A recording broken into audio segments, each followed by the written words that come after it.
everybody. I'm George Riles. I'm here at Last Chance Archery because it's time for another thing a week. Okay, just so you know, you should subscribe. Only 20% of you that are watching this right now are actually subscribed. There's a few benefits to that. A, you get notified. B, I'm going to do some giveaways. You might win a free lesson. Jonathan at Last Chance Archery, they're going to do some giveaways too. Use shirts and hats and stuff. So make sure that you subscribe, and periodically throughout the filming of Thing of Weeks, we're going to give away a few things. So make sure that you're subscribed. Also, you can get lessons from me at improvemyarchery.com. That's improvemyarchery.com. You can do it online, which works really great. You can also come to Archery Learning Center and do it in person, and I can go through all your stuff and watch you shoot and do the whole bit. So we can do all of that at improvemyarchery.com. I can also come to your archery shop or your club and put on a whole weekend. I go all around the world and I do these weekend workshops, and you can have one at your club or your archery shop. All you have to do is contact me. You can do it through YouTube, or you send me an email or whatever. I'm not hard to find. And we'll pick a weekend that works out for you, and I'll be there, and we'll have 20 of your closest friends. We can have a workshop together, and contact me through improvemyarchery.com. Okay, so here we go. It's time for another Thing a Week. So everybody says archery is 90% mental. Well, my question to that is, how much time do you spend working on your mental game? Usually I get silence across the room when I ask that in one of my workshops, because nobody really works on their mental game at all. So I'm going to walk through a few of those things in a few videos. And I think the most important one that we miss often is self-compassion. And it's essentially how you train yourself. Let me frame it like this. You have a 5-year-old that you're trying to teach how to draw. And you tell them, draw me a picture of a chicken.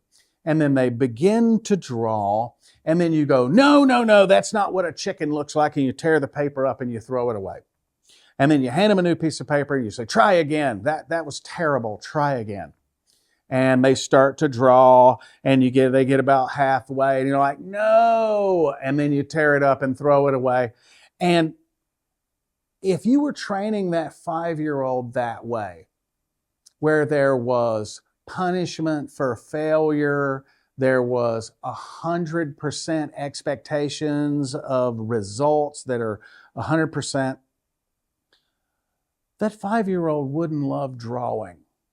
It wouldn't love practicing drawing. And the minute you says, okay, get your stuff out and draw, you would get procrastination and resistance to that, because it's not a fun experience learning how to draw, right? Okay. Here's another scenario. You are at an archery tournament and you see me off to the side with someone going, that was absolutely terrible. That was the worst archery performance I've ever seen. You're not even good enough to hold their quiver. You don't even belong here. You should leave. If you saw me doing that, wouldn't you get in between me and them and go, hey, wait a minute. You can't talk to them like that, right? So why is it okay for us to do that to ourselves? And you know we do that all the time. We do it to ourselves all the time. So train yourself like you would train a 5-year-old. And by that I mean, expect that the first attempts at something are going to be a mess. And also, before you begin, don't take time to think about whether if you can or can't do it. And by all means, don't expect to get it 100% perfect on the first attempt either. right? You're expecting that you're going to grow yourself up in this experience, and you're going to learn a lot of stuff about yourself. You're going to learn a lot of stuff about technique, and you're going to learn how to bring yourself or coach yourself to peak performance. And you're going to do that with a second person voice.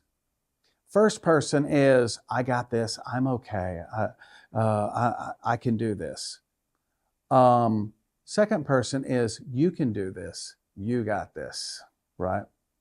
And scientifically speaking, that works a lot better, that your brain hears that from an outside person saying, you can do this. Try again, you almost got it. It was a little bit better that time, right? Again, we're teaching that kid how to draw, and we change our tactic. You know, that's pretty close to a chicken. I can almost tell that you've drawn a chicken here. So why don't we try making the legs a little bit longer? Why don't you add some dimension so you can tell that it has feathers? So you're slowly building on the success rather than tearing apart the effort because of failure. Here's an example of how you could do it in archery. Imagine instead of running to your mistakes, let me figure out what these mistakes are. Let me get to the bottom of all of my mistakes. Let me really study the intricacies of how this mistake happens. Because whatever you focus on the most, you're going to get more of. And we really don't want to know how we made all of those mistakes. What we really want to do is, what are we getting right and how can we build on that? So what you'll do instead is you'll study the successes, like the kid drawing the chicken. Okay, the legs are a little bit longer. That's looking good. Let's use the right colors because chicken legs aren't blue. Let's go with maybe yellow, orange, you know. So you're building on success. So figure out and really get to the bottom of what's causing you to hit X's, right? What happened when you hit an X? If you stop and go, what happened there? How did I do that? And why did that shot feel so good? Instead of punishing yourself because you missed a shot. I always ask people, you know, we pass in the tournament and they go, hey, I've seen your videos. And, you know, and I go, well, how'd you shoot today? And they immediately start to tell me about the worst shot that they shot all day and start outlining with great detail how they messed up so bad at the tournament. And they're essentially apologizing out loud for shooting so bad. But often I stop people before they get to that point and I go, tell me about the best shot you shot all day today, because that's the one that you really need to remember. And most of the time I get absolute blank looks. Because most people, when they shoot a great shot, they go bing, and they go, oh, that was so good. And they grab an arrow and load it and forget all about it.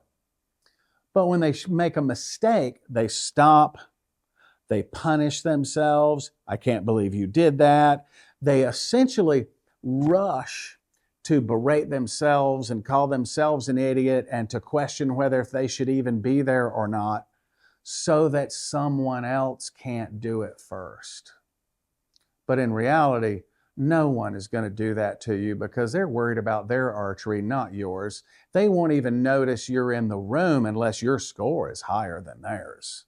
So speak to yourself with a kind voice. Train yourself with a kind voice and always approach with the goal of growth, not perfection, because perfection in archery doesn't exist. It's an art form.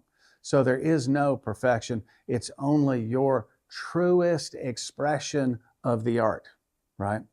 And once you figure out how to get your peak performance and do the best with what you can and what you have right now, you will get your peak performance, not someone else's peak performance. So always be thinking in growth.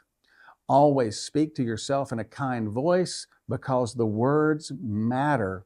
And when you're self-coaching, say, you can do this. When you're down to that last end and you're almost there to that 300 on a Vegas target, this is one of my favorite things that I say to myself. And this is how I got myself to the point that I could shoot a clean score. It's when I got there and I walked up to the line, I would say, You have done this 27 times in a row. One more time isn't a big deal. And then I run my little visualization of how it's going to go. And then I pick up my bow and I do it. And I go, nailed it. Yes. I load my bow. You have done this 28 times in a row. One more time isn't that big of a deal. And I shoot the next arrow.